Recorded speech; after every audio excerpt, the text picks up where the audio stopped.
मित्रों, राजा सूरत यह समाधि नाम का वैश्य देवी के महान भक्त थे।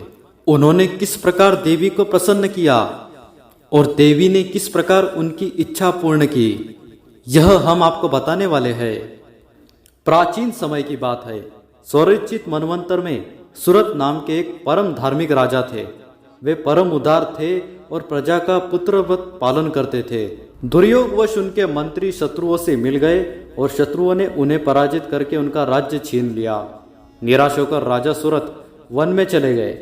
एक दिन वे भूख प्यास से व्याकुल अवस्था में परम तपस्वी सुमेधा मुनि के आश्रम में पहुंचे। मुनि के पूछने पर उन्होंने अपनी संपूर्ण कथा बताई। दयालु मुनि ने उनका यथोचित सत्कार किया और उन्हें आश्रम में आश्रय प्रदान किया।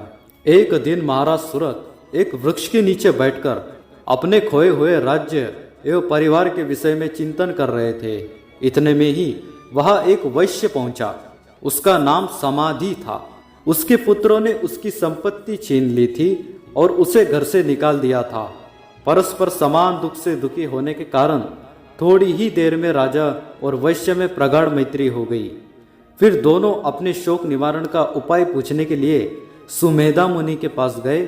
उस समय में वे परम आदरणीय ऋषि आसन लगाकर शांत बैठे थे। राजा और वैश्य ने मुनि के चरणों में प्रणाम किया और अपने कल्याण का उपाय पूछा। सुमेधा मुनि ने कहा, वत्स, कल्याण चाहने वाले पुरुषों को चाहिए कि मन, वचन और कर्म से भगवती महामाया की आराधना करे। भगवती आदिशक्ति की आराधना से मनुष्य की समस्त कामनाएं पूर्ण हो जाती है।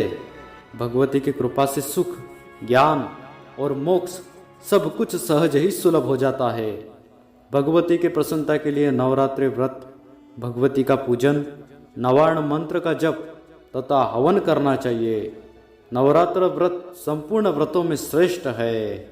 इस व्रत को करने से प्राणी समस्त सुखों को भागी हो जाता है। तुम दोनों को विधि पूर्वक भगवती महामाया की आराधना करनी चाहिए।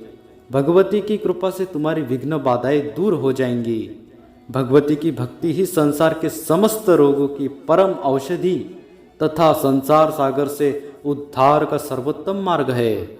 इस प्रकार सुमेधा मुनि से उपदेश प्राप्त करके राजा सूरत और समाधि वैश्य एक श्रेष्ठ नदी के तट पर गए। वहां उन्होंने एक निर्जन स्थान पर बैठकर भगवती के मंत्र का जप और ध्यान करना प्रारंभ कर दिया। तपस्या करते हुए 1 वर्ष का समय पूरा हो गया। अब तक वे कुछ फलाहार करके जप और ध्यान करते थे। दूसरे वर्ष उन लोगों ने सूखे पत्ते खाकर तपस्या की। तीसरे वर्ष की तपस्या में उन्होंने सूखे पत्तों और जल का भी त्याग कर दिया।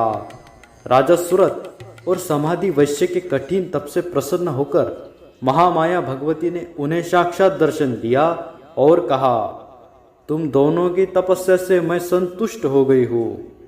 तुम्हारे मन की अभिलाषा पूर्ण करने के लिए मैं तत्पर हूँ। भक्तों, वर मांगो। देवी की बात सुनकर राजा सूरत का सर्वांग प्रसन्नता से खिल गया। उन्होंने भगवती से अपने शत्रुओं के विनाश के साथ निष्कंटक राज्य की याचना की। भगवती ने कहा, राजन, अब तुम घर लौट जाओ। तुम्हारे शत्रु तुम्हारा राज्य छोड़कर लौट जाएंगे। 10,000 वर्षों तक अखिल भूमंडल का राज्य करने के बाद अगले जन्म में तुम सूर्य के यहाँ जन्म लेकर मनु पद को प्राप्त करोगे। सूरत वैश्य ने भगवती से भवबंधन से मुक्त कराने वाले विशुद्ध ज्ञान की मांग की।